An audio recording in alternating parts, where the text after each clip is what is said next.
Under the scorching sun of Miami, Florida, a 7-year-old girl sings in a public square to try and save her ailing mother.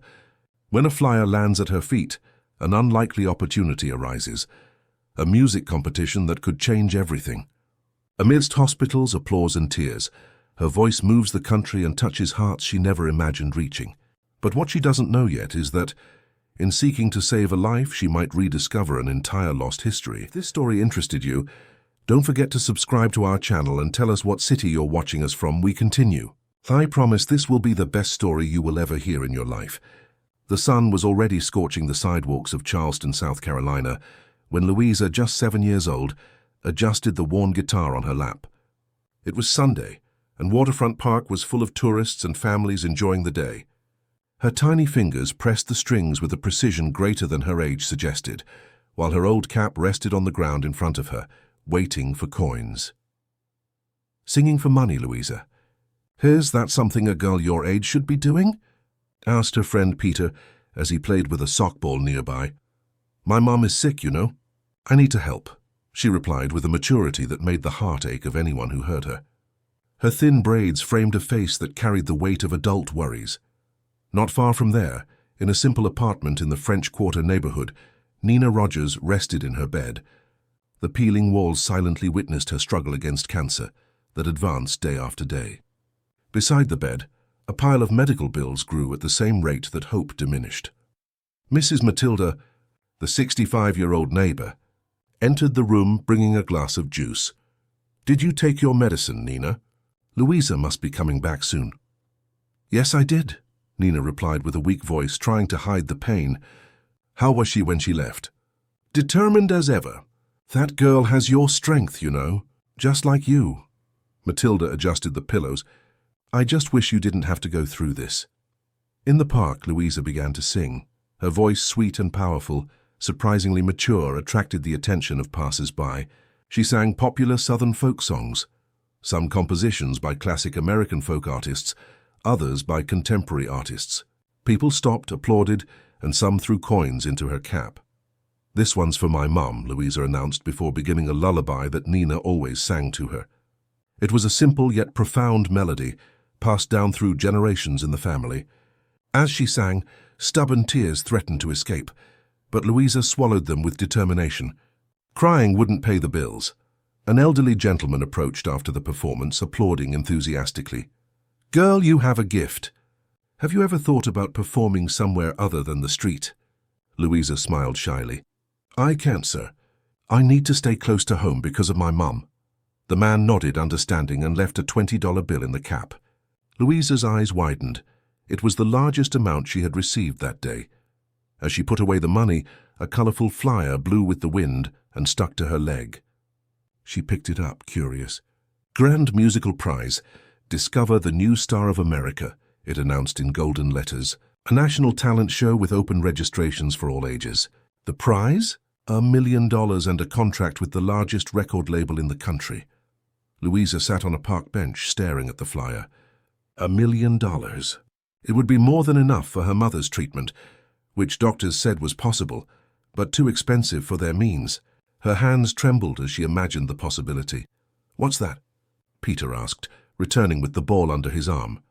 "It's destiny," Louisa replied with a seriousness that didn't match her age. "I'm going to sign up for this show, Peter. I'm going to win this prize and save my mom." Her friend looked at her with doubt in his eyes. "But Louisa, everyone will want to win. There are famous people, grown-ups." "I have more reason to win than any of them," she replied, carefully putting the flyer in her worn backpack. When Louisa arrived home, she found Nina in the bathroom, fallen on the floor. The girl's heart pounded as she ran to help her mother. Mom, wake up," she cried, desperate. Nina slowly opened her eyes, confused. Mrs. Matilda appeared at the door, alarmed by the screams. "My goodness, I'll call an ambulance." At the public hospital in Charleston, Louisa waited in the cramped corridor, hugging her guitar as if it were a shield. Mrs. Matilda was by her side, praying softly. The doctor finally appeared, with a grave expression. "Your mother's situation is delicate," he explained to Matilda, but Louisa listened attentively. "The treatment needs to start immediately, but," he hesitated, But there's no spot in the public healthcare system, is that it? Matilda completed, knowing that reality well. There's a surgery that could help significantly, but it's a specialized procedure. The public healthcare system doesn't cover it, and even with financial aid it would be very expensive. Louisa squeezed the flyer in her pocket. Her decision was made. That night, Nina returned home with medication to control the pain. Sitting beside her mother's bed, Louisa showed her the flyer. "Mom, I'm going to participate in this show. I'm going to win, and then we'll have money for your treatment." Nina smiled weakly, stroking her daughter's face. "My little warrior, you already do so much for me. You always say music heals, right? So I'm going to use music to heal you." The next day, Louisa woke up early. Registrations would be online or in person, and she didn't have access to a computer. She would go to the local headquarters of the show on King Street, where there would be a preliminary selection. "Are you sure you don't want me to go with you?" Mrs. Matilda asked, worried. "I need you to stay with my mum." "I promise to be back soon." Louisa took the bus, clutching the guitar to her chest. The streets of Charleston passed by the window as she mentally rehearsed. The guitar had been a gift from her grandfather years ago. It was the only valuable object she owned. In the registration line, Louisa seemed tiny compared to the other candidates. Teenagers in stylish clothes, adults with professional instruments. Many looked at her with curiosity, others with disdain. "Full name?" asked the attendant without looking up from her computer. "Louisa Rogers," she replied, trying to sound older. "Age? 7 years old." The woman finally looked at her. "7? We need authorization from a guardian for minors." Louisa's heart sank. "My mom is sick, she couldn't come. But she knows I'm here. I'm sorry, dear, but those are the rules." Louisa felt tears coming. All that way, all that hope vanishing in seconds. "May I use your phone?" she asked, her voice trembling. "My neighbor can confirm." Reluctantly, the attendant agreed. After a brief conversation with Mrs. Matilda, who promised to send a digital authorization as quickly as possible, the woman sighed. "Let's do this. You can do the preliminary audition now, and if you pass, you'll have to bring the signed authorization by the end of the week." Louisa nodded, grateful. As she waited her turn, she observed the other participants. Some seemed nervous, others confident. A woman with red hair, expensive clothes, and impeccable makeup accompanied her teenage daughter, giving emphatic instructions on how to behave. "Number 157, a voice called, and Louisa stood up, her heart pounding. In the audition room, 3 judges awaited her. A severe-looking woman, a kind older gentleman, and a middle-aged man, elegantly dressed, who seemed bored. His name was Richard Miller, a famous music producer, known for his demanding nature and impatience with amateurs. "Hello, little one. What will you present to us today?" asked the woman, softening her expression at the sight of the girl with a guitar bigger than herself. Louisa took a deep breath. "I'm going to sing a song my mom taught me. She's sick, and I'm here for her." Richard, who had been fiddling with his phone without paying much attention, briefly looked up with a mixture of impatience and curiosity. There was something familiar about that girl that he couldn't identify. Louisa positioned her fingers on the guitar and began to play. When her voice filled the room, the 3 judges straightened in their chairs, surprised. The melody filled the audition room as if it had a life of its own. Louisa's voice, surprisingly mature and full of emotion, contrasted with her small figure. She sang the lullaby Nina had taught her, an ancestral melody that her grandmother sang to her mother, who in turn sang to her. It was a song about stars guiding paths in dark nights, about finding strength when all seems lost. The silence that followed the performance was dense, almost palpable. The judges exchanged glances, visibly impacted. Where did you learn to sing like that?" asked the woman, breaking the silence. "From my mom," Louisa replied simply. "She always sings to me, even now that she's sick." Richard Miller, the judge who had previously seemed bored, now looked at her with unsettling intensity. There was something in the way Louisa held the guitar, in the way her voice modulated certain notes, that awakened in him an unsettling sense of déjà vu. "What's your mother's name?" he asked, trying to keep his voice neutral. "Nina Rogers," Louisa replied, lightly swaying her foot, anxious for the result. Richard's face paled. He tried to hide it, lowering his gaze to his notes. "Nina, the name he had tried to forget for 7 years. Could it be possible that... No, it must be a coincidence. Charleston was a big city, and Rogers was a common surname. 3 yeses, announced the kind gentleman, bringing Richard back to reality. You've been approved for the next phase. Your audition will be televised next week, right here in Charleston. Louisa's eyes sparkled. Really, I passed? Her smile lit up the entire room. You not only passed, dear, said the female judge, but you impressed us greatly. You have a natural talent. Louisa could barely contain her joy as she left the audition room. Her first step to saving her mother had been taken. On the way back home, Louisa bought a small bouquet of flowers with part of the money she had earned singing. She wanted to surprise Nina and tell her the good news. Upon entering the apartment, she found Mrs. Matilda in the kitchen preparing a broth. So? The neighbor asked, anxious. I passed, Mrs. Matilda, Louisa exclaimed, jumping for joy. I'll be on TV next week. The old woman smiled, genuinely happy for the girl. What a blessing, my child. Your mother will be so proud. Louisa's smile faded a little. How is she today? Matilda hesitated, not wanting to worry the girl. She's resting. She had a difficult day, but she'll feel better when she hears the news. Louisa went to Nina's room, who was sleeping restlessly. She placed the flowers in a glass of water and sat beside the bed, waiting patiently. When Nina finally opened her eyes, her face lit up at the sight of her daughter. Hi, my love, she said in a weak voice. How was your day? I was accepted into the talent show, Mom. Louisa couldn't hide her excitement. The judges said I'm really good. I'll be on TV and I'm going to win the prize to pay for your treatment. Nina smiled, moved, reaching for her daughter's hand. I'm so proud of you, my little one, but I don't want you to worry about that. You should be playing, being a child.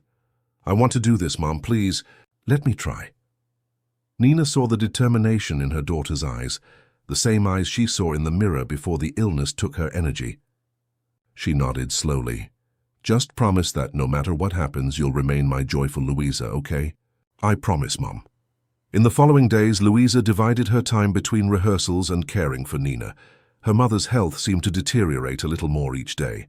One late afternoon, while Louisa was practicing a new song in the small backyard, Mrs. Matilda appeared with an envelope. The mailman just delivered this, she said, handing the envelope to Louisa. It's from the show. Louisa opened it carefully.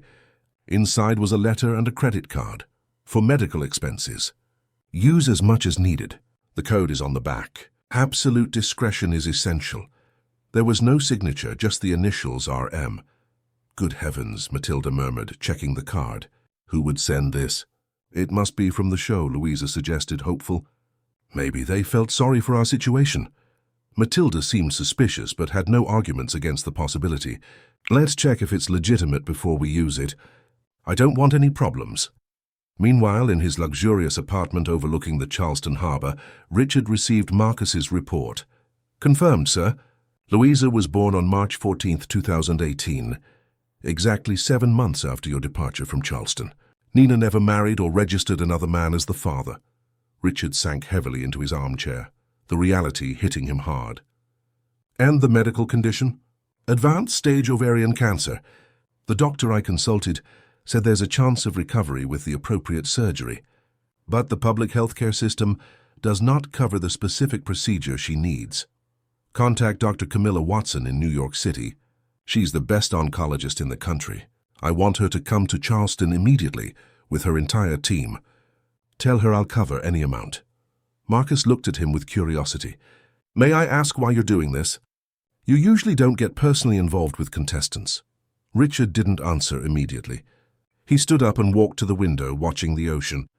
Let's just say I'm correcting a past mistake. The next morning, to the surprise of the doctors and nurses at the public hospital, a medical team from New York City arrived with state-of-the-art equipment. The head surgeon, Dr. Camilla Watson, a middle-aged woman with a determined expression, asked to see Nina's case immediately. There was an anonymous donation to cover all costs of Ms. Rogers' treatment, she explained to the hospital administration, who seemed completely confused by the situation. Matilda and Louisa, who were in the room with Nina, were informed of the news. An anonymous benefactor? Matilda repeated, incredulous. First the card, now this? Louisa had another theory.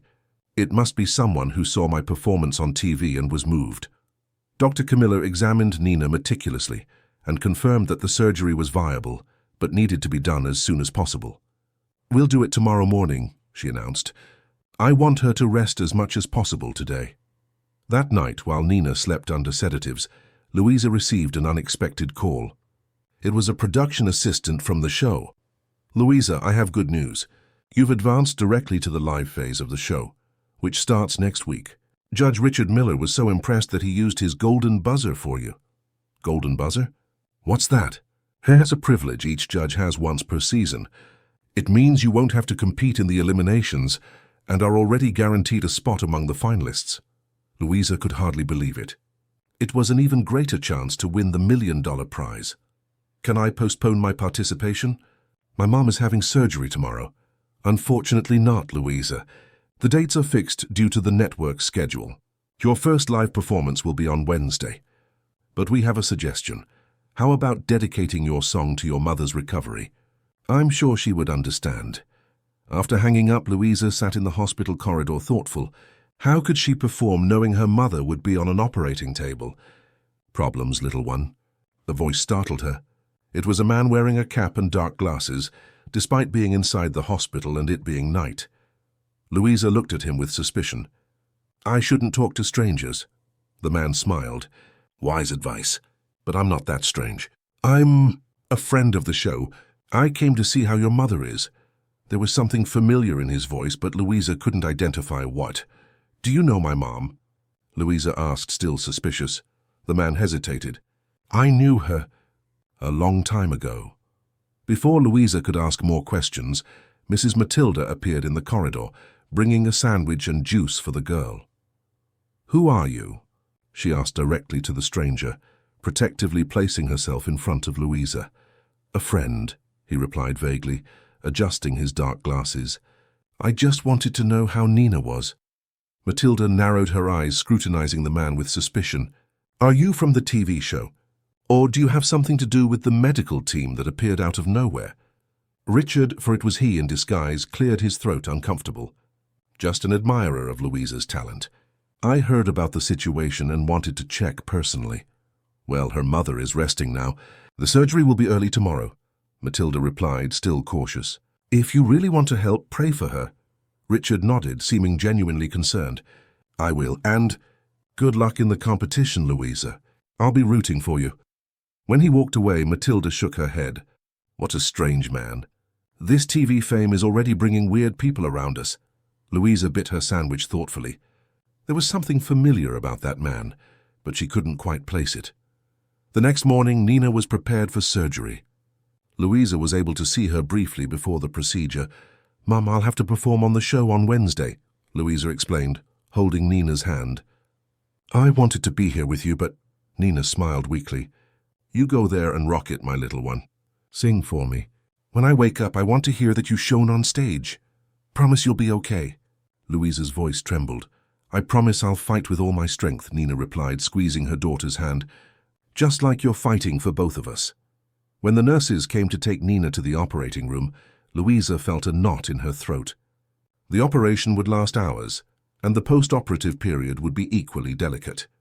"Go home and rest," Matilda advised. "There's no point in us staying here all day. Dr. Camilla promised to call us as soon as she has news." Reluctantly, Louisa agreed. At home, she picked up her guitar and began to practice for her live performance. It had to be perfect for Nina. Nina's surgery lasted 8 hours. When Matilda finally received Dr. Camilla's call, her heart was in her mouth. "It was difficult, but we managed to remove the entire tumor," the doctor informed her. "Now it's about monitoring her recovery. The next few days will be critical, but I'm cautiously optimistic." Matilda collapsed on the sofa, relieved, while Louisa jumped for joy. "My mom's going to be okay, Mrs. Matilda." "She's going to be okay." On Wednesday, the day of the live performance, Louisa was more nervous than ever. Nina was still in the ICU, sedated but stable. Matilda would accompany Louisa to the studio. "Your mother will be proud," the neighbor assured her, as she helped Louisa get ready. "I recorded the show on video for her to see when she wakes up." In the show's dressing room, Louisa met other contestants, including the arrogant teenager she had met before, Isabella Ford. "Look who's here, the little girl with the old guitar," Isabella provoked. "I heard you got a golden buzzer. The judges must have felt sorry for you." Louisa ignored the comment, focusing on tuning her guitar. "How's your mum?" Isabella continued with false concern. "It must be hard to compete knowing she's unwell, isn't it? Maybe you should give up and stay with her." Mrs. Matilda, who was nearby, intervened. "Girl, why don't you mind your own business and leave Louisa alone? So nervous you'll go off-key when you sing." Isabella shot a furious glance at both of them and walked away, muttering something about classless country bumpkins. "Don't let that stuck-up girl affect you," Matilda advised. "She's just scared of the competition." The show started promptly at 8 o'clock in the evening. The week's theme was Songs That Inspire. Louisa would be the third to perform. Backstage, while waiting her turn, Louisa received an unexpected visit. It was Richard Miller, without disguise this time, in his elegant judge's suit. "I came to wish you good luck," he said, appearing slightly uncomfortable. "Thank you," Louisa replied, finally recognizing the voice of the stranger from the hospital. "It was you who was at the hospital the other day, wasn't it?" Richard was visibly surprised, but quickly recovered. "Yes, it was me. I wanted to see how your mother was, but I didn't want to draw attention." "Why?" Richard hesitated. "Let's just say I care about what happens to both of you." Before Louisa could question further, a production assistant called her. It was her turn. The stage was even more impressive live, with an audience of hundreds of people and millions watching at home. Louisa felt her heart race, but then she thought of Nina fighting in the hospital. If her mother could face such a difficult surgery, she could face any stage. "Tonight," Louisa announced into the microphone, "I want to sing for my mother, who is recovering from surgery. Mom, if you can hear me somehow, this one's for you." She began to play an acoustic version of What a Wonderful World, a song that spoke of hope, future, and infinite possibilities. Her voice, sweet but powerful, filled the studio, touching everyone with its sincerity and emotion. In the audience, many people wiped away tears. On the judges' panel, Richard could barely maintain his composure. That little girl of just 7 years old sang with her soul exposed, a purity he hadn't seen in the music industry for a long time. When Louisa finished, the audience erupted in applause. Some people in the audience were standing. Clarice, the presenter, seemed to struggle against her own emotion. "Judges, what did you think of Louisa's performance?" The older judge was the first to speak. "Louisa, in all my years as a musician and producer, rarely have I been so touched by a performance. You have a natural gift, and more importantly, you sing from the heart. It's an absolute yes from me." The female judge enthusiastically agreed. "Your technique is already impressive for your age, but what really won me over was the genuine emotion. You transformed a lullaby into an anthem of hope. It's clearly a yes." Everyone turned to Richard, who seemed lost in thought. Clarice had to call him. "Richard, your vote, please." He blinked as if waking from a trance and looked directly at Louisa. "Before I cast my vote, I have a question. If you could have any wish in the world now, what would it be?" Louisa didn't hesitate. "That my mom would be cured." Richard swallowed hard. "It's a yes for me, too." "Welcome to the next phase of the show, Louisa." The girl could hardly believe it. She thanked him with a radiant smile and ran backstage, where Nina awaited her with open arms, despite her evident exhaustion. "You were wonderful, my love," Nina whispered, hugging her daughter. What neither of them noticed was Richard observing the scene from afar, with an expression of deep perturbation.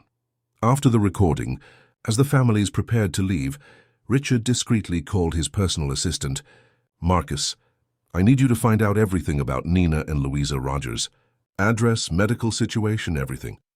With absolute discretion." Marcus, accustomed to his boss's eccentric requests, simply nodded. "Anything specific I should look for?" "Nina's medical condition.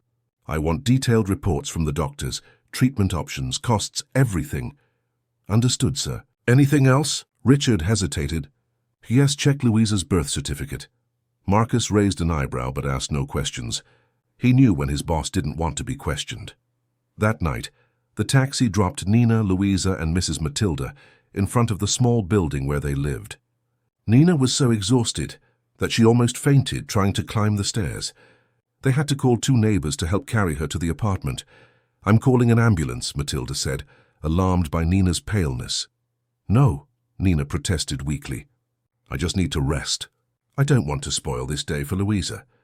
But during the night, the situation worsened.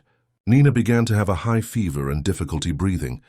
This time, not even she protested when Matilda called the ambulance. At the public hospital, the attending physician was direct. "Her condition has worsened. She needs surgery as soon as possible. How much does it cost?" Louisa asked with a seriousness that broke one's heart. The doctor hesitated, looking at Matilda, who nodded, encouraging him to tell the truth. With all the procedures and the specialized team, about $200,000. Louisa quickly calculated. So far, with years of singing on the streets, she had saved just over $2,000. Even if she passed to the next phase of the show, the final prize would only come after months of competition. Would it be too late? The next morning, while Nina remained hospitalized for stabilization, Louisa returned home with Mrs. Matilda to pick up some clothes. They found an envelope at the door with no sender. "What's this?" Louisa asked, curious. Matilda carefully opened the envelope. Inside was a letter and a credit card. "For medical expenses. Use as much as necessary.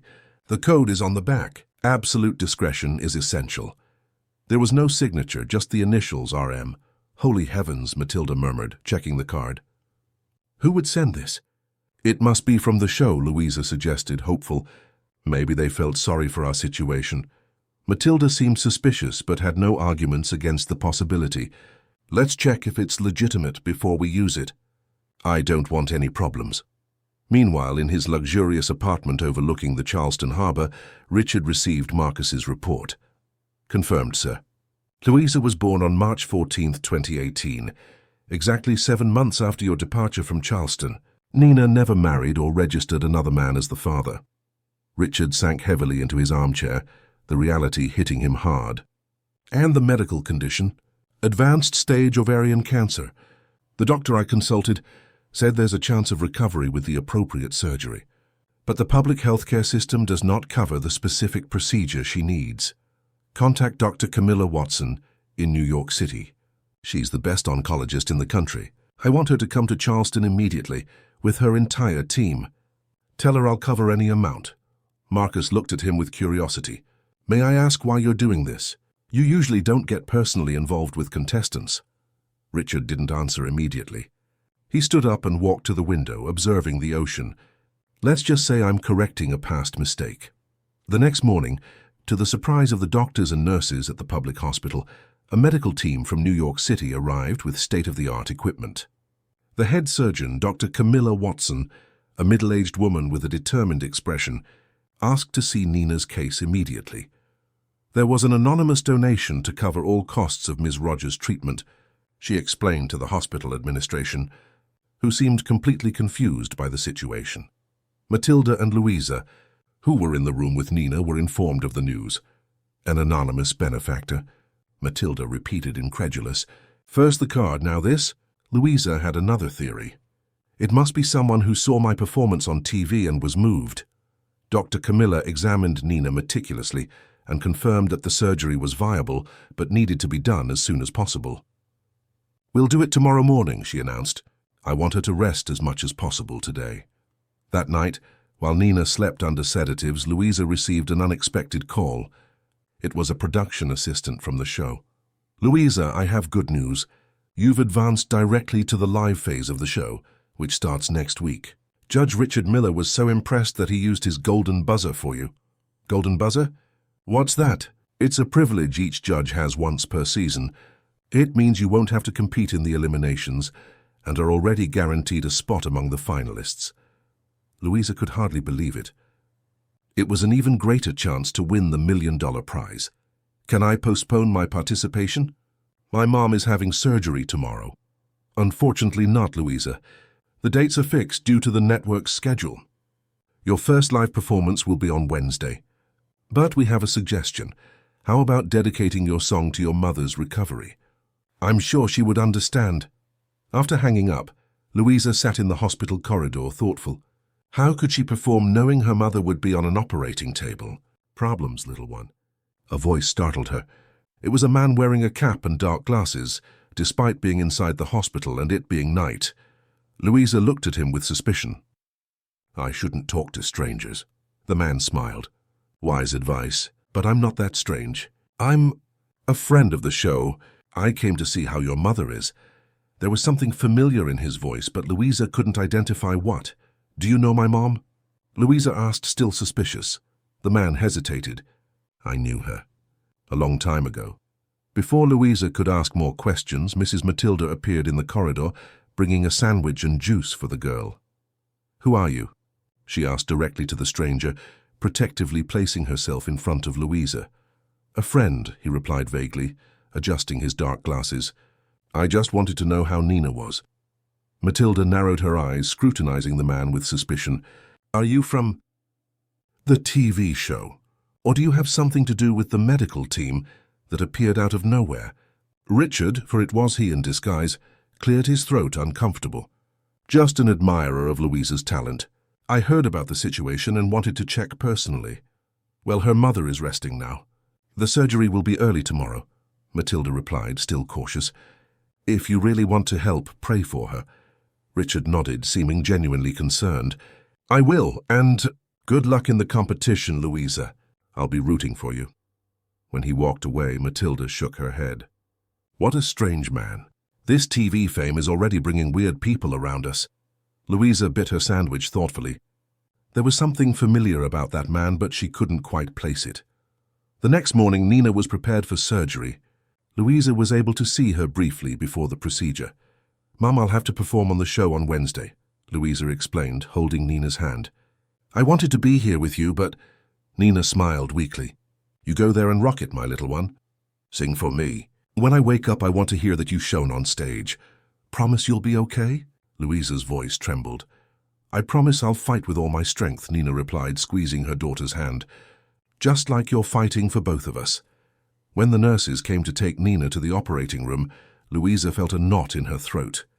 The operation would last hours, and the post-operative period would be equally delicate. "Go home and rest," Matilda advised. "There's no point in us staying here all day. Dr. Camilla promised to call us as soon as she has news." Reluctantly, Louisa agreed. At home, she picked up her guitar and began to practice for her live performance. It had to be perfect for Nina. Nina's surgery lasted 8 hours. When Matilda finally received Dr. Camilla's call, her heart was in her mouth. "It was difficult, but we managed to remove the entire tumor," the doctor informed her. "Now it's about monitoring her recovery. The next few days will be critical, but I'm cautiously optimistic." Matilda collapsed on the sofa, relieved, while Louisa jumped for joy. "My mom's going to be okay, Mrs. Matilda." "She's going to be okay."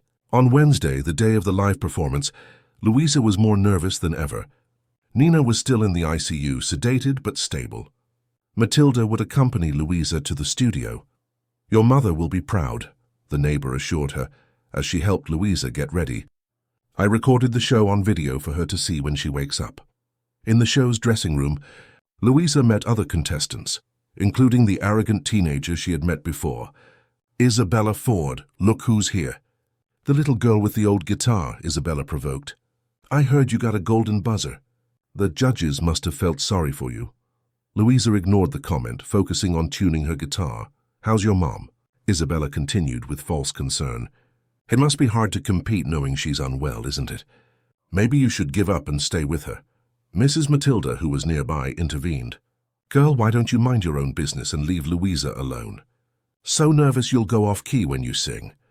Isabella shot a furious glance at both of them and walked away, murmuring something about classless country bumpkins. "Don't let that stuck-up girl affect you," Matilda advised. "She's just scared of the competition." The program started promptly at 8 o'clock in the evening. The week's theme was Songs That Inspire. Louisa would be the third to perform. Backstage, while waiting her turn, Louisa received an unexpected visit. It was Richard Miller, without disguise this time, in his elegant judge's suit. "I came to wish you good luck," he said, appearing slightly uncomfortable. "Thank you," Louisa replied, recognizing finally the voice of the stranger from the hospital. "It was you who was at the hospital the other day, wasn't it?" Richard was visibly surprised but quickly recovered. "Yes, it was me. I wanted to see how your mother was, but I didn't want to draw attention. Why? Richard hesitated. Let's just say I care about what happens to both of you. Before Louisa could question further, a production assistant called her. It was her turn. The stage was even more impressive live, with an audience of hundreds of people and millions watching at home. Louisa felt her heart race, but then she thought of Nina fighting in the hospital. If her mother could face such a difficult surgery, she could face any stage. Tonight, Louisa announced into the microphone, I want to sing for my mother, who is recovering from surgery. Mom, if you can hear me somehow, this one's for you. She began to play an acoustic version of What a Wonderful World, a song that spoke of hope, future, and infinite possibilities. Her voice, sweet but powerful, filled the studio, touching everyone with its sincerity and emotion. In the audience, many people wiped away tears. On the judges' panel, Richard could barely maintain his composure. That little girl of just 7 years old sang with her soul exposed, a purity he hadn't seen in the music industry for a long time. When Louisa finished, the audience erupted in applause. Some people in the audience were standing. Clarice, the presenter, seemed to struggle against her own emotion. Judges, what did you think of Louisa's performance? The older judge was the first to speak. Louisa, you don't just sing, you tell stories with your voice. It was moving and authentic. Congratulations. The female judge agreed. Your connection to music is something rare, especially in someone so young. You have a special gift. Finally, Richard spoke. You honored your mother today, Louisa. I'm sure she would be proud. He paused as if considering saying more, but only added, You deserve to be here. Backstage, Louisa was greeted with hugs by Mrs. Matilda. You were amazing, my child. Matilda's phone rang.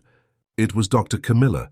Louisa watched her neighbor's expression change as she listened to the doctor. What is it? Is it my mom? Louisa asked, anxious, when Matilda hung up. She woke up from sedation, Matilda replied with tears in her eyes. And the first thing she asked was if you had already performed. Louisa felt a wave of relief and joy. Will she really get better, Mrs. Matilda? The doctor said the first signs are positive, but there's still a long way to go. The important thing is that she's fighting. In the following weeks, as Nina slowly recovered in the hospital, Louisa continued to advance in the competition. Her story and talent had captivated the United States, and she quickly became one of the audience favorites. Richard Miller, in turn, continued to secretly fund the best possible treatment for Nina, including imported experimental medications and state-of-the-art equipment. Through Marcus, he kept himself informed about every detail of her recovery, always ensuring that no one knew of the connection. A month after the surgery, Nina was finally discharged from the hospital. She was still weak and would require continuous monitoring, but she could continue her recovery at home. To everyone's surprise, when they arrived at the small apartment, they found it completely renovated. New furniture, state-of-the-art medical equipment, and a private nurse hired to accompany Nina 24 hours a day.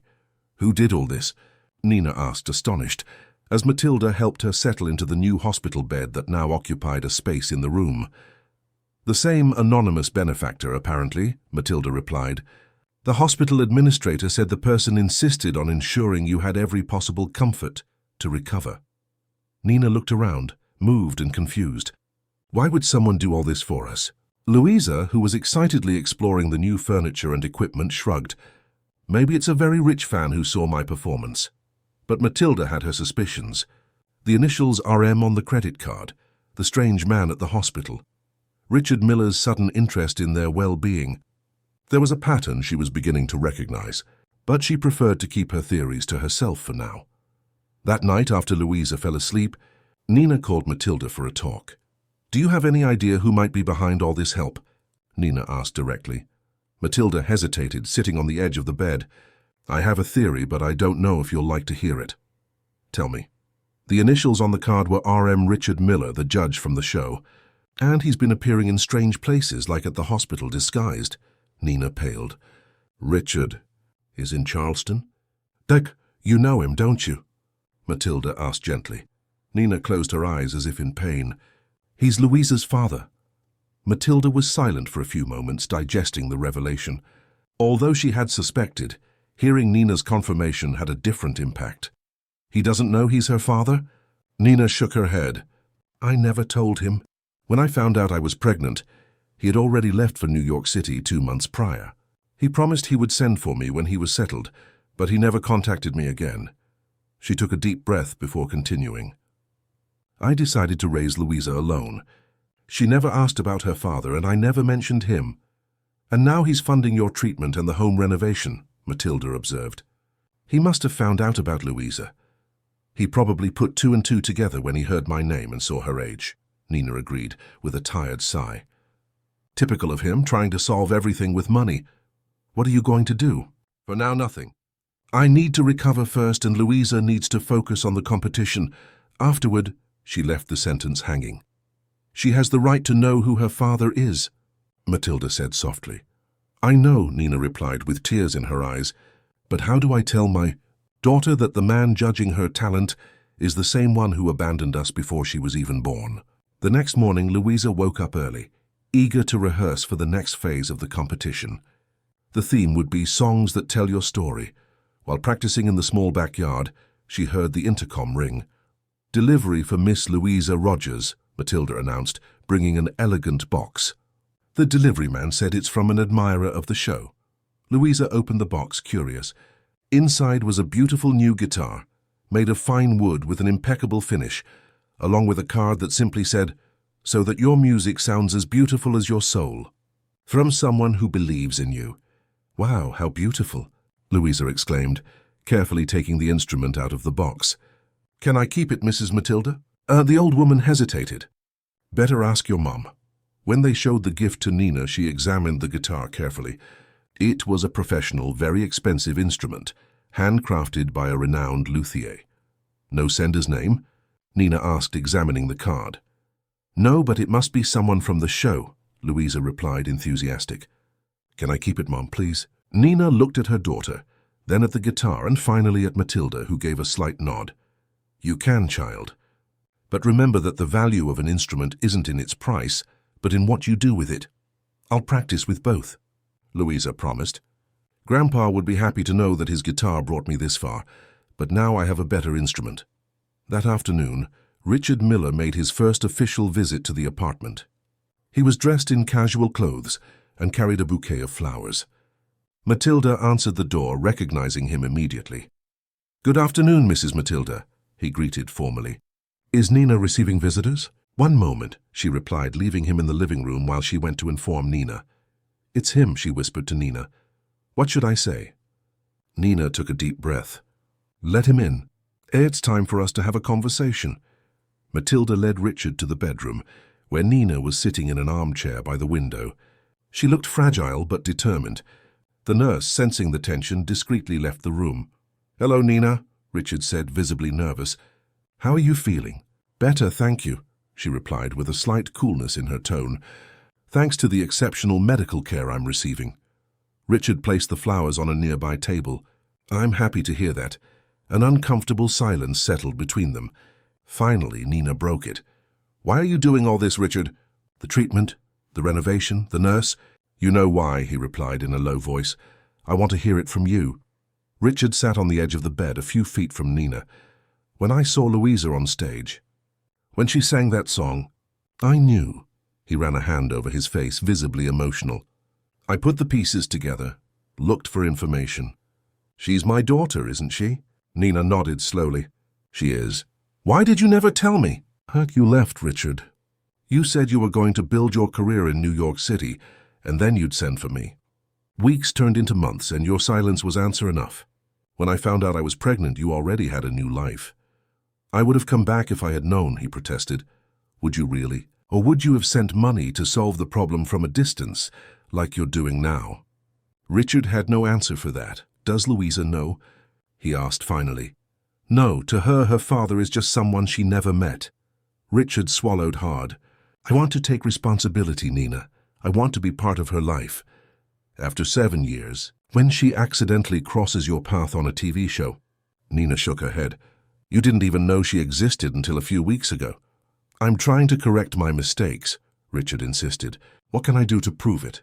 Nina studied him for a long moment. First, stop sending expensive gifts.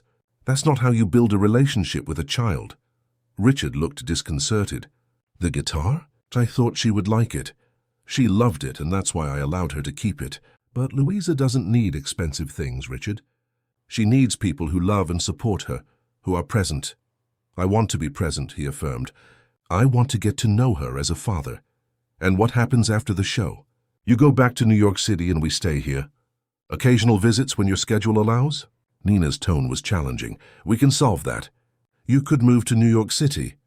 I have plenty of space in my house, and there are the best hospitals for your follow-up care. Nina smiled sadly. Typical. Always thinking of grand solutions without considering what really matters. She paused. Louisa has roots here. Friends, school, an entire life. So do I. We're not going to move to fit into your convenient life. Richard seemed genuinely lost. What do you want me to do, then? Prove that you are truly willing to be a father. Not with money or gifts, but with time, attention, and commitment. Nina looked at him firmly. And when I'm convinced that you won't disappear at the first difficulty, we'll talk about telling Louisa the truth. And until then, you are just the judge from the show. Nothing more. Richard nodded, accepting the terms. Can I at least continue helping with your treatment? As a friend. Nina hesitated, then agreed. The treatment, yes, but nothing beyond that. As Richard was about to leave, the apartment door opened. Louisa entered, accompanied by Peter. She froze upon seeing Richard there. Mr. Miller, what are you doing here? Richard exchanged a quick glance with Nina before responding. I came to see how your mother is recovering. The show cares about the well-being of the contestants' families. Louisa looked at him, then at the new guitar in her hands. Was it you who sent the guitar? Richard hesitated, but Nina intervened. Mr. Miller came to bring well wishes on behalf of the entire show team. The guitar came from an anonymous admirer, dear. Louisa seemed to accept the explanation, although her eyes showed she wasn't entirely convinced. Thank you for coming to see my mom, Mr. Miller. Do you want to hear the song I'm preparing for the next phase? Richard looked at Nina, who gave a slight nod. I'd love to, he replied. In the backyard, Louisa positioned the new guitar and began to play an acoustic version of Three Little Birds, a song about life, hope, and overcoming. As she sang, Richard watched her with a mixture of pride and sadness. That incredible child, with so much talent and determination, was his daughter, and he had lost 7 years of her life. What did you think? Louisa asked, anxious when she finished. It was perfect, Richard replied, his voice choked. You have a rare gift, Louisa. My mom says I inherited my musical talent from my dad, Louisa commented casually. She says he played very well. Richard felt his heart clench. Your mom must be right. You play like someone who was born for music. After Richard left, Louisa became thoughtful. He seemed sad, didn't he, Mom? And he looked at me in a strange way. Nina caressed her daughter's hair. Some people carry sorrows they don't share, my love. Perhaps Mr. Miller is one of them. I liked him, Louisa decided. He seems nice despite being serious on the show. Nina just smiled, keeping the conflicting thoughts that afflicted her to herself. The following weeks were intense. Louisa advanced to the semi-finals of the show, becoming the youngest contestant to get so far in the competition's history. Nina continued her recovery, with increasingly promising results, although she was still far from a complete recovery. Richard, true to his word, remained solely a judge during the show, although his comments for Louisa were always more detailed and emotional than for the other contestants, something that more attentive viewers began to notice on social media. The semi-finals arrived. The theme was Songs That Transform. Louisa chose I Will Survive, a song about resilience and female strength that always made her think of her mother. Backstage, moments before going on stage, Louisa received an unexpected visit. Can I talk to you for a minute? It was Richard, looking nervous. Of course, Louisa replied. Any problem? None, he assured her.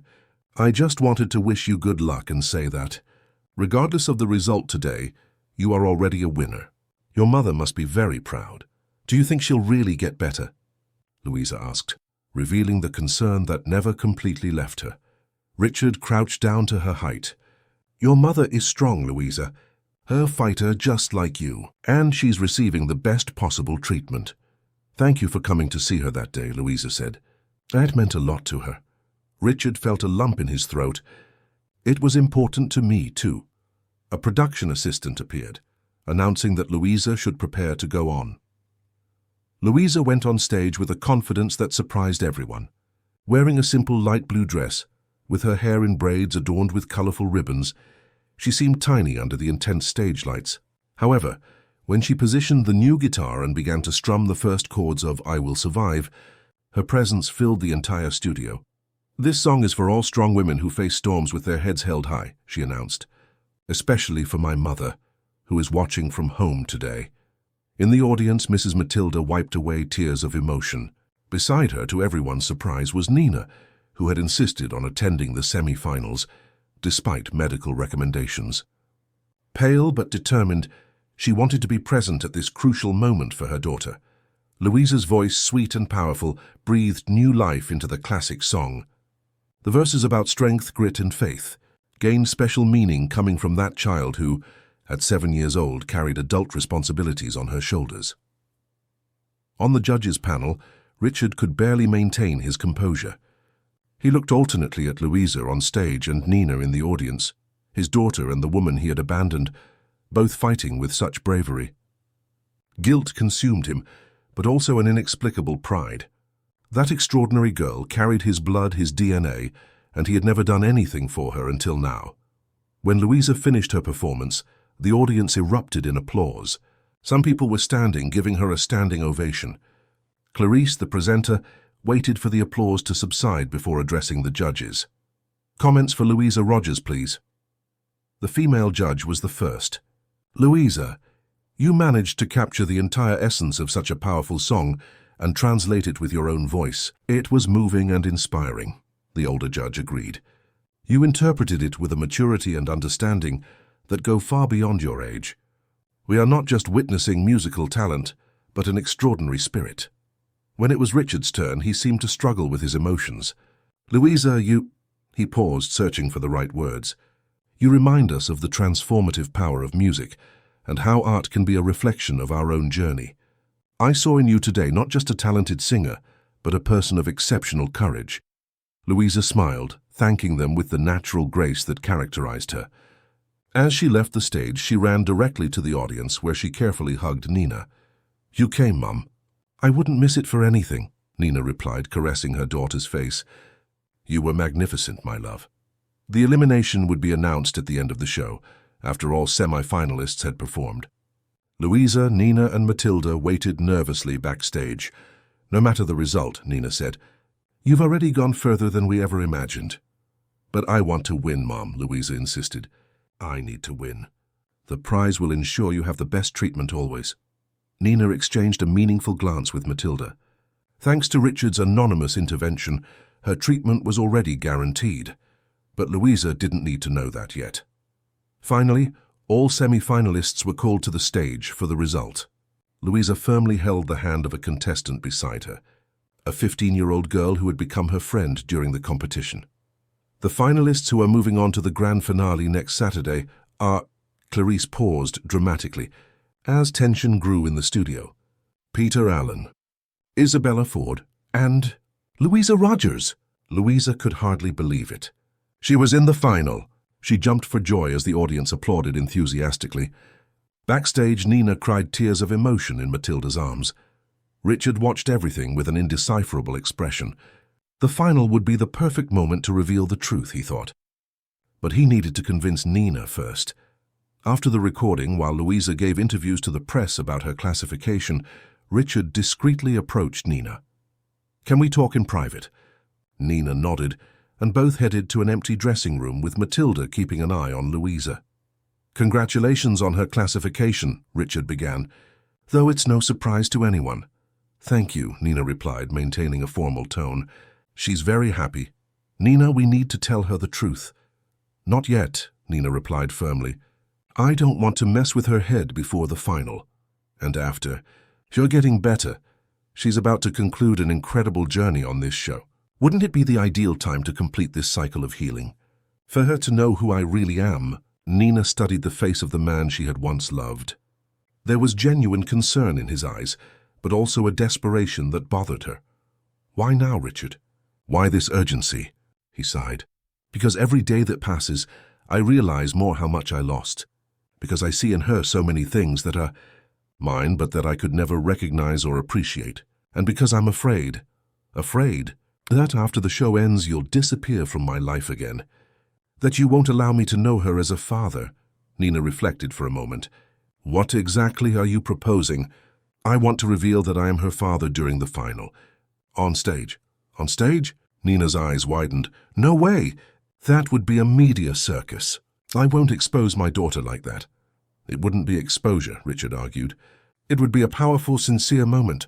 Millions of people watching a recognition, a public apology." "Apology for whom, Richard? For her who doesn't even know she was abandoned, or for yourself?" Nina's tone was sharp. Richard recoiled, feeling the sting of her words. "You're right. I'm being selfish again." He ran a hand over his face, tired. "I'll do it your way. Tell her when you deem appropriate, and if she wants to know me as a father, I'll be here." Nina watched him for a long moment. "Have you really changed, or is this just the initial shock of discovery?" "I'm trying to change," he replied honestly. "I can't promise I'll be perfect, but I promise I won't disappear again." Nina nodded slowly. "I'll think about it. We'll talk after the final." The days leading up to the grand finale were intense. Louisa divided her time between rehearsals, interviews, and visits to Nina, whose recovery continued to progress positively. The news of a 7-year-old girl singing to save her mother had captured the country's imagination, and Louisa received messages of support from all corners of the United States. Richard, for his part, kept his promise not to interfere, limiting himself to the role of judge. But secretly, he continued to monitor every detail of Nina's treatment and provide the best for her, always through intermediaries. On the eve of the final, Louisa was at home practicing in the backyard, when Nina called her for a conversation. "Daughter, regardless of tomorrow's outcome, I want you to know how proud I am of you. You did something extraordinary."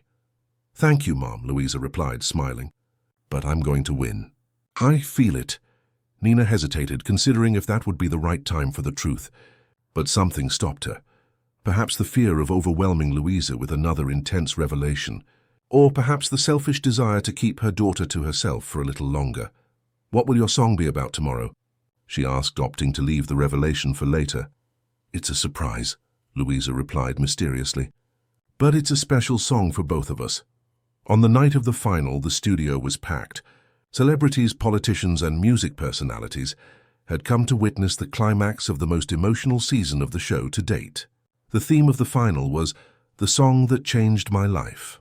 Backstage, Louisa, impeccable in a white dress with golden details, received the final touches of makeup. Nina, Matilda, and Peter were with her, forming her small but dedicated support group. "Nervous?" Peter asked.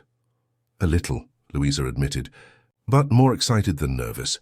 Richard appeared briefly to wish good luck to all the finalists.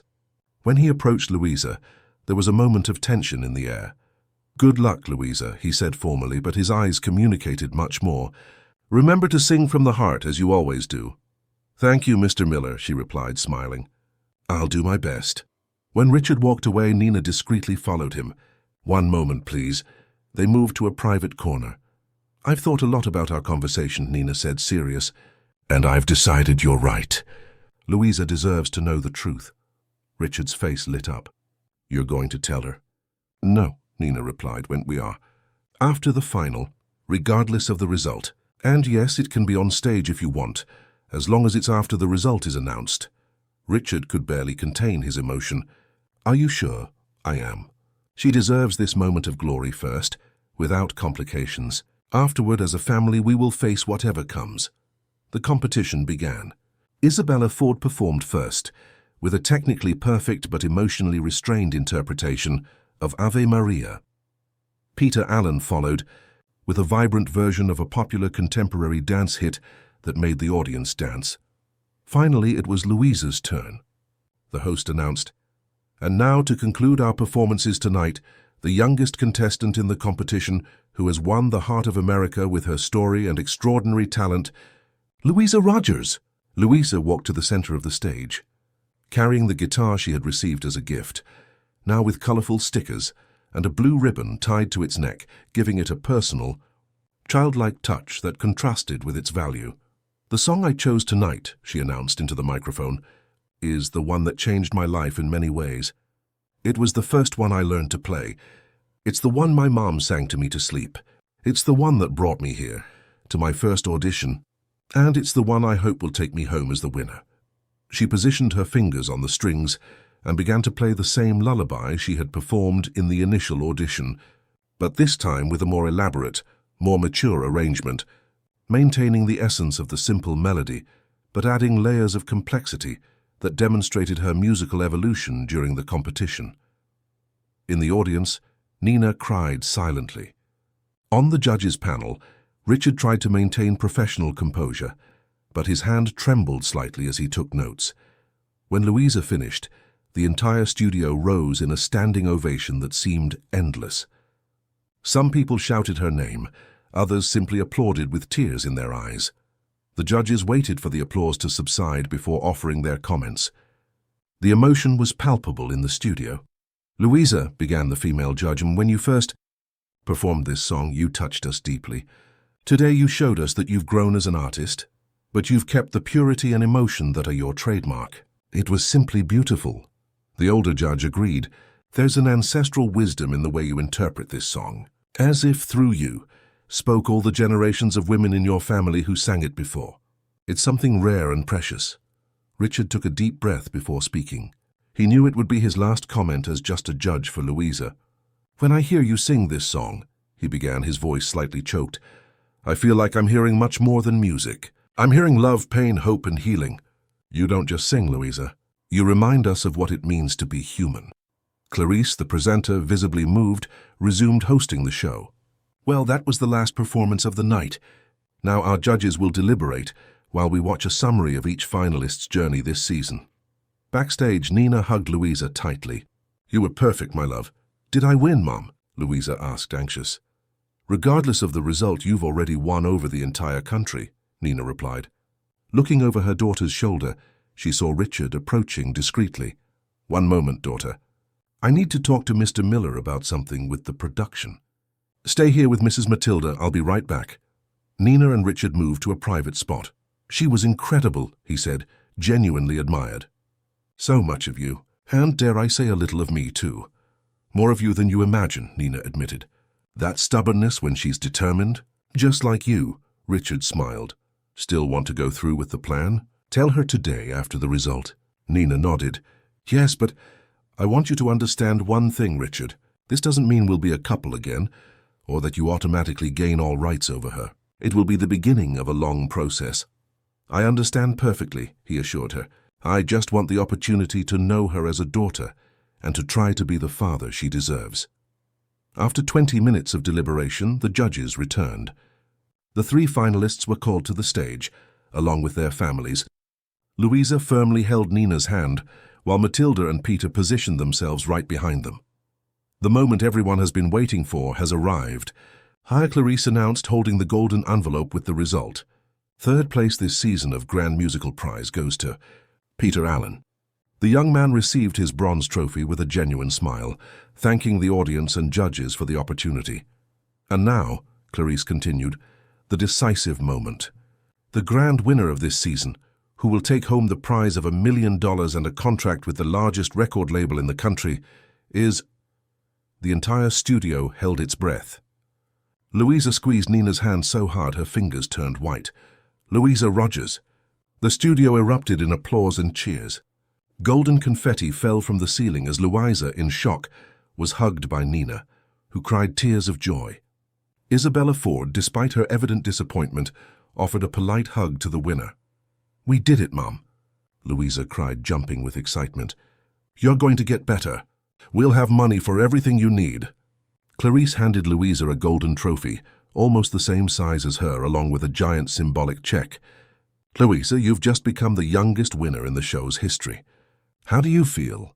"Very happy," Louisa replied, radiant. "Now my mom will be able to get all the treatment she needs, and I'll never have to worry about her again." The audience applauded even louder at the touching sincerity of her response. "Before we close," Clarice intervened, "Judge Richard Miller has requested a special moment. Richard, the stage is yours." Nina and Louisa exchanged confused glances. while Richard rose from his chair on the panel and walked to the center of the stage. He seemed nervous, something unusual for the always composed producer. "Louisa," he began, "first of all, congratulations on your well-deserved victory. Your journey on this show touched all of us in a way that words cannot express." He paused, looking at Nina, who nodded discreetly, giving him courage to continue. "But there's something you don't know. Something I need to confess here and now before all of America." Richard took a deep breath. "Many years ago, I made the biggest mistake of my life. I abandoned someone very special in Charleston to pursue my career in New York City." "That person was your mother, Nina." A murmur ran through the studio. Louisa looked at Richard, then at Nina, confused. "When you stepped onto that stage for the first time and sang that lullaby, something in me awakened. A memory, a connection I couldn't ignore." Richard crouched down to Louisa's height. "Louisa, I am your father." The silence that followed was deafening. The cameras captured every expression of shock, both from those present in the studio and from Louisa, who looked at Richard with wide eyes. "My father?" she repeated, incredulous. "Yes," Richard confirmed, tears in his eyes, "and I know I don't deserve that title. After 7 years of absence, I know I have no right to appear in your life now, when you are already a shining star on your own merit. But I could no longer hide this truth from you." Louisa turned to Nina. "Mom, is it true?" Nina approached, kneeling beside her daughter. "Yes, my love. Richard is your biological father. He left before I knew I was pregnant with you, and when I found out, he already had a new life in New York City." "Why did you never tell me?" Louisa asked, her voice trembling. "Because you never needed a father to be happy and complete," Nina replied softly. "And because I thought he would never return to our lives," Richard intervened. "But fate had other plans. And when I found out you were my daughter, I wanted to do everything in my power to help." Louisa quickly connected the dots. "Was it you who paid for my mom's treatment? The surgery, the doctors, everything?" Richard nodded. "Yes, it was the least I could do after so long away." "And the guitar was from you too, wasn't it?" "Guilty," Richard admitted with a small smile. Louisa was silent for a moment, processing everything. The entire studio awaited her reaction in respectful silence. "Why did you leave?" she finally asked with the direct frankness of a child. The simple question hit Richard like a punch. "Because I was selfish and foolish, Louisa. I put my career above love. It was the biggest mistake of my life, and I spent the last 7 years trying to fill a void I couldn't explain." He extended his hand without touching her. "But I promise if you give me a chance, I will never leave again. I want to know you, to be part of your life in whatever way you allow." Louisa looked at her mother, seeking guidance. Nina smiled encouragingly. "The decision is yours, daughter." After what seemed like an eternity, Louisa took a small step forward. "I always wanted to know what it would be like to have a father," she said, her voice small but firm. "I think we can try." Richard couldn't hold back his tears when Louisa hesitantly extended her arms for a hug. The studio erupted in emotional applause as father and daughter embraced for the first time. Nina joined them, forming a family circle that no one could have predicted when Louisa first stepped onto the stage weeks ago. Clarice, visibly moved, resumed hosting the show. "Well, it seems Louisa not only won a prize today, but also a complete family. This is, without a doubt, the most emotional finale we've ever had in all seasons of Grand Musical Prize." The following months brought many changes for Louisa and Nina. With the prize ensuring financial stability, they were able to focus on Nina's recovery, which progressed steadily. Tests showed that the cancer was in remission, although there was still a long way to go. Richard kept his promise to be present. He started with short, frequent visits, gradually getting to know Louisa, discovering her tastes, dreams, and personality. He learned to be a father, not with expensive gifts or privileges, but with time, attention, and genuine commitment. Nina observed the rapprochement between father and daughter with initial caution, which gradually turned into acceptance. Richard had changed, or perhaps belated fatherhood had awakened in him the best that had always been there, dormant. 3 months after the show ended, Richard appeared at the apartment with a proposal. "I bought a house," he announced to Nina, "in the Mount Pleasant neighborhood. It has a large backyard, fruit trees, 3 bedrooms, and it's close to Louisa's school." Nina frowned. "Richard, we've talked about this. We're not going to live with you." It's not for me, he quickly clarified. It's for you. No conditions, no obligations. Just a better place for Louisa to grow up and for you to fully recover. We can't accept something like that, Nina protested. You can consider it as part of the child support I never paid for the past 7 years, Richard argued, or as an investment in her musical education, or simply as a gift from a father who wants the best for his daughter. After much discussion, they reached an agreement.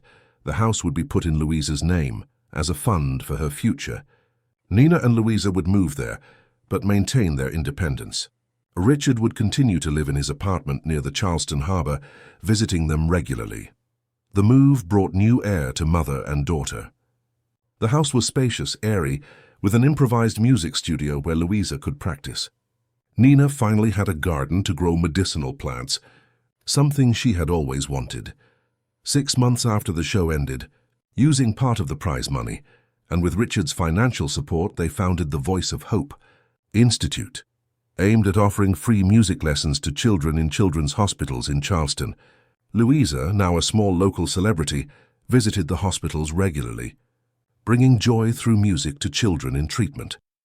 One Sunday afternoon, while Nina prepared lunch in the backyard, Richard and Louisa rehearsed a new song they had composed together, a fusion of Southern folk rhythms with contemporary touches that revealed both the father's musical heritage and the daughter's intuitive creativity. You two are identical when you play, observed Mrs. Matilda, who remained a constant presence in their lives, despite the move. The same way you frown when you're concentrating. Richard smiled, exchanging a knowing look with Louisa. The connection between them had developed naturally, based on their shared love for music. He discovered that being a father didn't just mean providing material support or guidance, but also learning from his daughter, allowing himself to be transformed by her. "Shall we show Mum what we prepared?" he suggested. Louisa nodded enthusiastically. Together they walked to where Nina was setting the table for lunch. "Mom, we have a surprise," Louisa announced. "Oh, really?" Nina raised an eyebrow, curious. "What are you two up to?" "A new song," Richard replied. "Inspired by you." As Richard strummed the guitar and Louisa sang, Nina watched them with a full heart. The melody spoke of new beginnings, of forgiveness, and of finding light in the darkest moments, a story that in many ways reflected their journey over the past few months.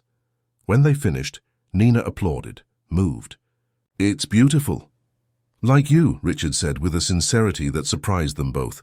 Nina blushed slightly, looking away. Between her and Richard, something new was beginning to blossom. Not the impetuous, youthful love of before, but something more mature, built on foundations of respect, forgiveness, and shared purpose. Louisa, a keen observer as always, smiled as she noticed the sparkle in her mother's eyes. "You know, Mum," she commented casually, "I think Dad still likes you very much." Nina laughed, embarrassed. "Louisa!"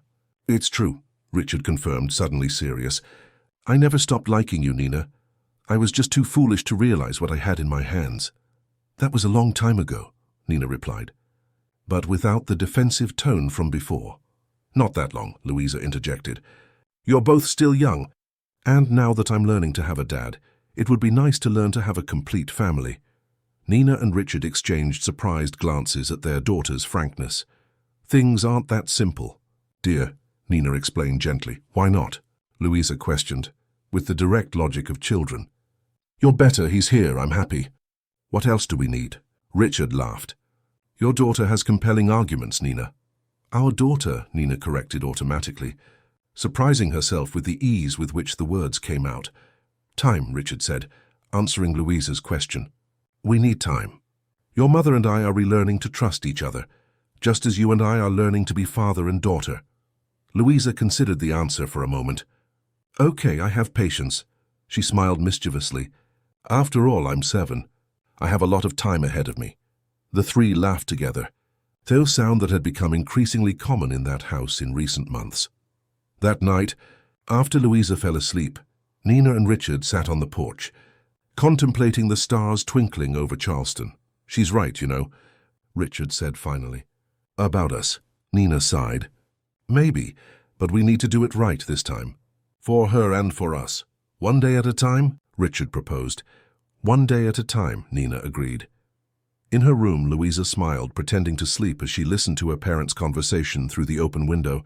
Her guitar rested beside the bed, no longer the old, worn one that had belonged to her grandfather, nor the expensive, sophisticated one she had received from Richard, but a new one, made especially for her by a luthier in Charleston, a joint gift from her parents, a perfect symbol of the new life they were building, respecting the past, enjoying the present, and looking with hope to the future.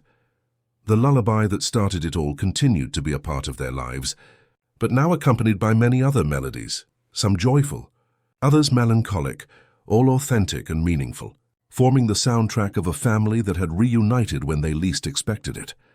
And in that house, surrounded by the rebuilt love of her parents and the sound of music that would never cease, Louisa knew that her voice of hope had been heard, not only by the country that watched her on TV, but by the universe that had conspired to bring her family together again. As she fell asleep, Louisa made one last silent wish to the stars twinkling through the window, that her story would inspire others to believe in the transformative power of music, love, and forgiveness. Because, as she had learned on her journey, sometimes the greatest miracle is not on the brightly lit stage or in the prize won, but in the small moments of healing that happen when we open our hearts to the possibility of a new beginning. End of story. Dear listeners, we hope the story of Louisa, Nina, and Richard touched your hearts. To continue this journey of emotions, we have prepared a special playlist with other equally captivating narratives. Find it by clicking the button on the left. If you were moved by the voice of hope, don't forget to subscribe to our channel and like this video. Every day we bring unique stories that explore the complexity of life, with characters who could be our neighbors, our friends, or even ourselves. Share in the comments what moment of this story touched you the most. Was it Louisa's determination, Nina's forgiveness, Richard's transformation, or perhaps the power of music as an instrument of healing?